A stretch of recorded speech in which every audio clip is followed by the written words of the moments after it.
Recibir la noticia de haber heredado, no sé, 6 millones de dólares, parece sobre el papel la solución definitiva a cualquier problema terrenal.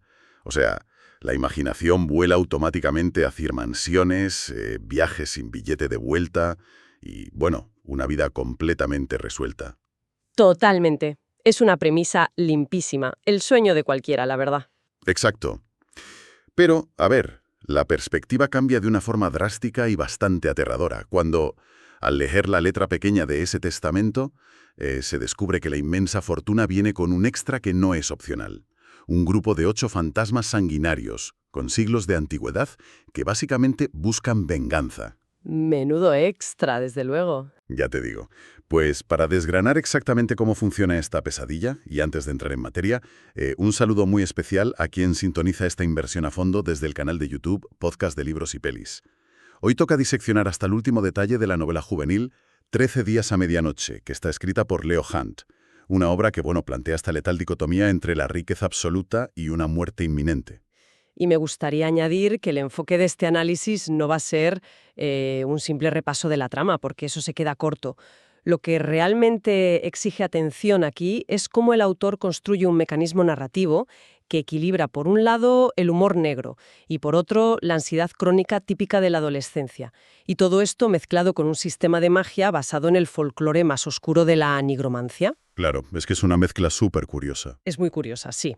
O sea, para establecer el tono mental adecuado para quien nos escucha, imaginad una colisión directa entre la atmósfera así gótica, brumosa y macabra de películas como Sleepy Hollow y esa energía frenética, casi desesperada y con toques de comedia absurda de Agárrame esos fantasmas, la mítica cinta de Michael J. Fox. Qué buena referencia. Sí, porque, a ver, no es un terror de sobresalto barato, ¿eh? Es una tensión constante que está aderezada constantemente con la ineptitud absoluta de su protagonista. Uf, es que esa ineptitud es clave. Vamos a analizar quién es exactamente el receptor de esta herencia envenenada, porque condiciona toda la mecánica del libro. O sea, no estamos ante el clásico héroe de fantasía. Para nada, cero épica. Exacto, no es el típico elegido con una marca de nacimiento y un destino glorioso. Hablamos de Luke Manchet, un chaval de 16 años de un pueblo inglés llamado Danborough. Su perfil es, pues eso, el de un estudiante mediocre que juega al fútbol sin destacar demasiado, la verdad. Un chico del montón. Totalmente. Su único plan a corto plazo es intentar escalar un poco en la pirámide de popularidad del instituto. Y fíjate, su entorno personal anula cualquier posibilidad de tener una red de seguridad porque, claro, su madre sufre de unas jaquecas paralizantes, crónicas, que a efectos prácticos la dejan pues incapacitada durante días. O sea, un vacío de autoridad tremendo. Exacto. Crea un vacío de cuidado y autoridad brutal. Luke es un adolescente que vive en un estado de semiabandono, prácticamente acompañado solo por su perro, Ham. Y en este escenario de vulnerabilidad es donde aterriza la figura de su padre, Horatio Manchet, un padre ausente que acaba de fallecer. Un padre que desde luego no era contable, ¿eh? Horatio era el presentador de un programa de televisión de madrugada sobre fenómenos paranormales. Uno de esos formatos cutres, de bajo presupuesto, que nadie en su sano juicio toma en serio. De esos que pones de fondo de madrugada para dormirte. Esos mismos. Pero claro, la novela da un giro radical al revelar que no había humo ni espejos en ese plató. Todo lo que Horatio mostraba era real. Era un nigromante de altísimo nivel. Y aquí es donde, la burocracia se mezcla con la magia negra. Ay, la burocracia mágica, qué peligro. Ya ves, porque para cobrar los 6 millones, al pobre Luke le ponen delante unos documentos legales, el chaval firma y en ese mismo instante el abogado le entrega las pertenencias de su padre. Unos anillos extraños y un tomo así súper desgastado conocido como el Libro de los 8. Al cogerlos, sin saberlo, acaba de asumir el mando de una hueste espectral. Y el mecanismo de esta herencia, a ver, es fascinante porque pervierte por completo la idea del legado. O sea, el Libro de los 8 no es un diario de anécdotas bonitas de su padre, es un registro de servidumbre pura y dura. ¡Madre mía! Sí, contiene los nombres verdaderos y los rituales de atadura de 8 entidades que Horacio esclavizó. Y los anillos son el canal físico que ejerce esa dominación. Básicamente, Luke hereda un sistema de magia para el cual no tiene ni formación, ni disciplina, ni, seamos sinceros, la crueldad necesaria para aplicarlo. Exacto. O sea, para visualizar el nivel del marronazo en el que se ha metido el chaval, vamos a poner un ejemplo. Es como si alguien hereda una mansión espectacular en una isla paradisíaca, ¿vale? Llega con las llaves, súper emocionado, abre la puerta y descubre que los inquilinos que viven en el salón son los altos mandos del crimen organizado. ¡Qué buena metáfora! Sí. Y por si fuera poco, resulta que ahora ese heredero es el encargado de ir a cobrarles el alquiler todos los meses en mano, armado únicamente con un libro de contabilidad que para colmo no sabe ni leer. Claro, la metáfora funciona a la perfección para ilustrar el peligro. Pero, a ver, hay que añadirle el matiz del control. El heredero, en tu ejemplo, no solo tiene que cobrar el alquiler, sino que tiene un dispositivo que causa dolor físico a los mafiosos si no obedecen. Uf, claro, los anillos. Eso es. El problema es que Luke no tiene estómago para usarlo, y esto deconstruye por completo el viaje del héroe juvenil clásico. Su motivación es, fíjate, 100% reaccionaria. Él no quiere salvar el mundo, él solo quiere llegar vivo al martes. Normal, yo también querría. ¡Claro! Y el libro expone de forma muy cruda la fragilidad de las estructuras sociales adolescentes, porque ante el peligro incomprensible de los primeros ataques paranormales, sus amigos populares, incluida Holiday, que es la chica que le gusta, directamente desaparecen. Le dan la espalda. Si te he visto no me acuerdo. Literal, la popularidad resulta ser una fachada completamente inútil cuando la amenaza es letal y real. Totalmente. Y, oye, hablando de la amenaza, hay que poner el foco en la verdadera pesadilla arquitectónica de esta novela, que es la Hueste de los Ocho. Porque no estamos lidiando con las típicas sábanas blancas, ni con un poltergeist que te mueve un par de sillas. Que va, son palabras mayores. La forma en la que la novela describe a estos entes rompe las leyes de la física. Se definen como sombras tridimensionales. Es una contradicción visual que incomoda al instante. Tienen masa, volumen, o sea, como si el humo negro hubiera sido esculpido en roca sólida. Da muchísima grima. Y en el lugar donde deberían estar los ojos tienen unas oquedades llameantes, como si te asomaras a una caldera industrial ardiendo a través de una grieta. Y esa materialidad, precisamente esa solidez de los fantasmas, es lo que eleva la sensación de amenaza física. O sea, no solo asustan, es que pueden infligir daño real, te pueden destrozar. Y la estructuración de esta hueste está meticulosamente diseñada por el autor. Presenta a los 8 fantasmas con roles muy específicos, con jerarquías y naturalezas que escalan en nivel de letalidad. A ver, repásalos un poco porque tienen tela. Pues mira, tenemos al juez, por ejemplo, que está atrapado en un eterno y tortuoso debate entre el bien y el mal. Luego está el ciervo, cuya condena es la obediencia ciega hasta el final de los tiempos. El pastor, que actúa como conducto y habla en nombre de los muertos. El hereje, que carga con el repudio divino absoluto. Madre mía, qué cuadrilla. Espera, que hay más. El prisionero, que aporta la astucia de un hábil ladrón histórico. Luego, el oráculo, que para mí es una de las piezas más inquietantes, porque su capacidad de ver el futuro lo convierte en un arma de doble filo espectacularmente peligrosa. De ese da verdadero pánico, sí. Sí. Luego, el inocente, que es un nombre que sirve de fachada para un secreto atroz. Y por último, la furia, que, bueno, no requiere mucha explicación. Es la devastación pura y sin ningún tipo de control. Vale, espera, porque vamos a detenernos en esto.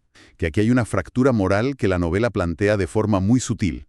O sea, tenemos entidades como el juez o el oráculo que no son bestias descerebradas, tienen raciocinio, tienen una historia y tienen voluntad. Sí, son seres complejos. Claro, entonces si lo analizamos fríamente, estos fantasmas son prisioneros. Fueron cazados, sometidos y esclavizados contra su voluntad por Horatio. Entonces la pregunta es, ¿son realmente los villanos de la novela? Porque a mí me da la sensación de que el verdadero monstruo aquí es el padre de Luke, el nigromante original. Los fantasmas, aunque utilicen métodos atroces, en el fondo solo están ejecutando una especie de rebelión esclava para recuperar una libertad que les fue robada. A ver, el planteamiento es súper válido. Y es normal pensarlo, pero ignora un poco la naturaleza ontológica de estos espíritus dentro del universo de la novela. O sea, sí, Horacio era un tirano despiadado, eso es innegable. Y la nigromancia se expone como una práctica fundamentalmente inmoral. Está basada en la extorsión del alma. Es dominación pura. Ya, claro, es un arte muy oscuro. Exacto. Sin embargo, humanizar en exceso a la hueste es un error fatal, ¿eh? Un error que de hecho el propio Luke está tentado a cometer en la historia. Estas entidades, al ser separadas de su humanidad original y convertidas en sombras, están corrompidas. Su deseo de libertad no es un deseo pacífico, o sea, implica la aniquilación de quien sostiene sus cadenas. Vamos, que si pueden te arrancan la cabeza. Literalmente. La genialidad del autor es precisamente dotarlos de esas historias de fondo que generan un atisbo de empatía en nosotros, para luego recordarnos la amenaza letal que suponen. El conflicto no se resuelve lanzando hechizos vistosos con una varita, sino a través de un agónico duelo de voluntades. Y ojo, el tiempo corre en contra de Luke, porque la novela introduce una cuenta atrás implacable, que es la noche de Halloween. La fecha límite. Y, ojo, no por el cliché de las calabazas y los disfraces, sino por la mecánica de este universo. En Halloween, la barrera entre el mundo físico y el espiritual se vuelve casi inexistente. Entonces, la influencia de los anillos de control sobre las sombras se debilita hasta desaparecer por completo. ¿Una bomba de relojería? Totalmente. Si Luke no descubre cómo dominarlos o cómo liberarlos antes de esa noche, justo a la medianoche los 8 espectros van a romper sus ataduras y lo van a desmembrar. O sea, literal. Con ese nivel de urgencia, y tras ser abandonado por la élite del instituto, como decíamos antes, Luke se ve obligado a buscar respuestas en la periferia social. Y aquí es donde entra la que probablemente sea la verdadera MVP de la historia, Elsa Moss. Ay, Elsa, es que es un elemento disruptivo extraordinario en la trama. O sea, a ojos de la jerarquía del instituto de Dunbarrow, es una marginada absoluta, ¿eh? Viste con un estilo gótico súper radical, lleva un peinado muy poco convencional y proyecta una hostilidad que aleja a cualquiera que se le acerque. Sí, tiene un muro alrededor. Eso es. Pero, a diferencia de los que adoptan estéticas oscuras por simple rebeldía adolescente o por moda, la excentricidad de Elsa tiene una raíz empírica. Ella posee lo que llaman la vista. Puede percibir a los fantasmas de forma natural. Ya.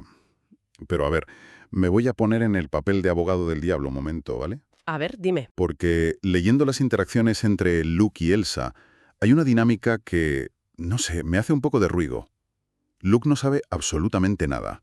Se pasa la mitad del tiempo aterrado, reaccionando súper tarde, quejándose y dependiendo completamente de que Elsa le descifre el libro de los 8 y le explique las reglas de la magia oscura.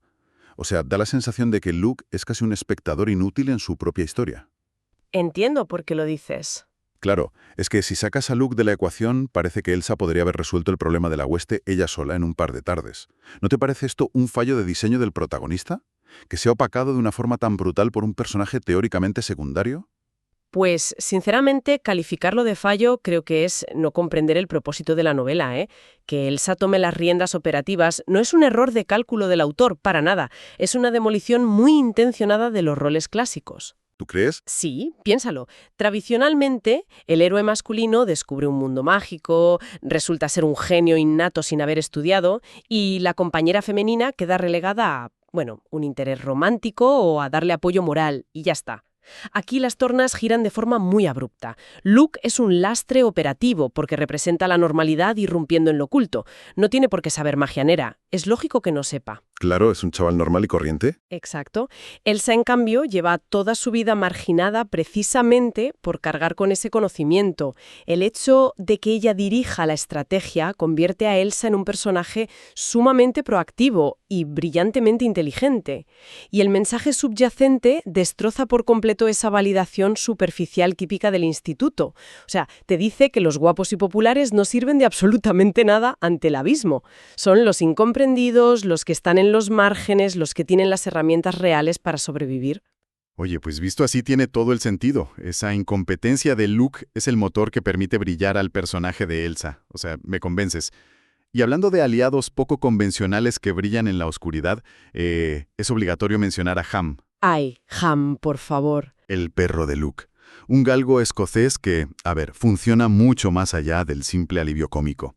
Es fascinante cómo la presencia de un animal ancla la historia a la realidad, porque Ham reacciona como reaccionaría cualquier ser vivo sano ante una sombra tridimensional con ojos de fuego, o sea, huyendo despavorido y llorando. Es que es lo más lógico, pobrecillo. Ya ves, pero a medida que la tensión crece, el perro se ve arrastrado al caos contra todo su instinto de supervivencia, demostrando unos episodios de lealtad absoluta.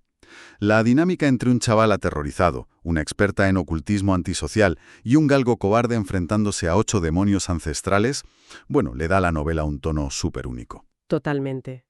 Y es que ese tono es lo que sostiene el ritmo narrativo de principio a fin. Por eso es importante analizar cómo está escrita la obra, ¿eh? La decisión del autor de utilizar una primera persona en tiempo presente es vital. Te mete de lleno. Claro, es que no hay red de seguridad para el lector. No estamos leyendo las memorias de un Luke adulto que te cuenta la historia sabiendo que sobrevivió. Estamos dentro de la mente de un adolescente asustado, experimentando la confusión y el pánico en tiempo real segundo a segundo. Utiliza una jerga muy rápida, a veces torpe, muy de adolescente, que contrasta maravillosamente con la solemnidad aterradora y antigua de los fantasmas. Y eso es lo que evita que la historia se vuelva insoportablemente densa. Hay un contraste constante. Por un lado, tienes una mitología súper pesada de nigromancia y almas torturadas, y por otro, tienes a un chaval que solo piensa en que no ha hecho los deberes de matemáticas o en lo ridículo que se siente huyendo por un callejón. Es un equilibrio muy difícil de conseguir. Mucho. Y aporta una ligereza que hace que el conjunto sea tremendamente adictivo. Es un ritmo narrativo que, la verdad, recuerda bastante a la agilidad de libros como Skullduggery Pleasant o la saga de Percy Jackson, donde el fin del mundo siempre está a la vuelta de la esquina, pero siempre hay espacio para un comentario sarcástico. Estoy totalmente de acuerdo. Y fíjate, hay un componente extra en esta experiencia que trasciende la propia prosa, y es la materialidad del libro físico. El trabajo de diseño editorial juega un papel psicológico fundamental a la hora de sumergir a quien lo lee en la atmósfera de Doombarrow, porque no es nada habitual que el continente de la historia interactúe de forma tan agresiva con el lector. Te encuentras con páginas teñidas de un negro absoluto. Los divisores de texto simulan salpicaduras de sangre. Rompe por completo esa monotonía visual del clásico papel en blanco. Sí, te descoloca desde la primera página. Y el golpe de gracia está en la sobrecubierta. Si la retiras y miras el interior, hay un despliegue gráfico extraordinario, Ilustraciones súper detalladas con los nombres y las formas de los 8 fantasmas de la hueste. Es el equivalente literario a entrar en el pasaje del terror de un parque de atracciones. ¡Qué gran comparación! Es que no es solo un altavoz contándote una historia de miedo. Es la iluminación, es la niebla artificial, el sonido envolvente. El propio diseño del libro te agarra por las solapas, y te empuja dentro del círculo de invocación. Y es que esa inversión táctil y visual altera por completo la percepción de la amenaza. Porque, a ver, en la literatura sobrenatural, el miedo a menudo se diluye si la amenaza permanece demasiado abstracta en la imaginación del lector. Al proporcionar una representación visual oficial de esas entidades horripilantes escondida ahí dentro de la cubierta, la barrera entre la ficción y el objeto físico que sostienes en las manos se erosiona. Se vuelve real, claro. Se materializa el peligro, exacto. Cada vez que pasas una de esas páginas negras, la inminente llegada de la medianoche en Halloween, esa cuenta atrás astronómica y mágica que presiona a Luke, se percibe de una forma palpable y urgentísima. Es un recurso brillante para anclar la tensión y desde luego asienta unos cimientos excepcionales para futuras expansiones del universo porque, claro, existe una continuación directa. Sí, una continuación bajo el título original de Eight Rivers of Shadow, que, promete ampliar este laberinto de magia negra. Porque queda clarísimo que derrotar o dominar a la hueste es solo el primer paso en un mundo donde entidades así son reales. En definitiva, diseccionar 13 días a medianoche revela un engranaje narrativo mucho más complejo de lo que su premisa juvenil podría sugerir en un principio. Desde luego. Es un recorrido trepidante que, más allá del horror urbano y de esta mitología oscura tan meticulosamente detallada, funciona, a mi modo de ver, como un estudio sobre la madurez forzada. Qué bien visto. Utiliza el cinismo y el humor negro como mecanismos de defensa frente al abismo, mostrando cómo el caos de crecer puede chocar de frente con terrores ancestrales. Y lo hace subrayando una verdad muy incómoda, y es que la magia más peligrosa no proviene de grimorios antiguos, sino de las decisiones egoístas de aquellos que se suponía que debían protegernos. Ese es exactamente el núcleo oscuro de toda la historia. Me encanta cómo lo has resumido. Hemos analizado los anillos, la cuenta atrás, las sombras, la mecánica de la nigromancia. Pero al apartar todos los elementos sobrenaturales, queda flotando en el ambiente una reflexión bastante profunda. En esta novela, Luke recibe, de forma literal, el control sobre los demonios que su padre subyugó y sobre los errores mortales que cometió. Un legado terrible, sí. Pero claro, si trasladamos esto a la realidad, sin magia ni espectros de humo negro de por medio, el paralelismo es innegable. Todo individuo hereda, en mayor o menor medida, las cargas emocionales, los traumas no resueltos, los prejuicios y, bueno, los fantasmas de sus propios progenitores. Ese legado invisible nos llega sin previo aviso y, por supuesto, sin manual de instrucciones. Totalmente cierto. Así que queda en el aire para todos los que nos escuchan una pregunta bastante inquietante. Al enfrentarse a ese peso heredado, ¿resulta verdaderamente posible romper las ataduras de esa hueste familiar y liberarse por completo sin acabar destruyendo una parte fundamental de la propia identidad en el proceso? Ahí lo dejamos.